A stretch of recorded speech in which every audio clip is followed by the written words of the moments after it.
Hey guys, Troy here with Henry Home Buyer, and I'm at a property that I acquired last week, and I'm doing a trash out on it. And I just wanted to show you, this is one of the type of properties that I buy. There's my son Luke pulling out one bag of garbage. We've already mostly cleaned up the yard. I mean, it's still having a lot of work to do, but we got most of the garbage out of it.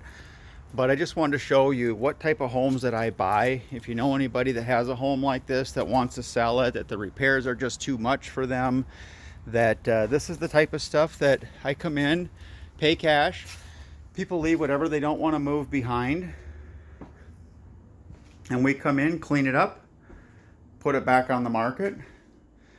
They had some ice because you can see the traps, because they had so much debris that they had left behind, but didn't want to move these things. Every seller's in a different situation. Maybe you inherited a house, maybe you just moved out of the country, maybe the repairs are too much for you. But in this case, this was a property that the city was coming after, fining and making it stressful, and I came in and made her offer. She was able to move out, took the things that she wanted, left everything behind, and my son and I are over here trashing out. So this is the type of property, if you know somebody that has this type of property, they're overwhelmed by the repairs, the city's coming after them, tell them to give me a call. I'd love to make an offer on their home. Thanks. Bye-bye.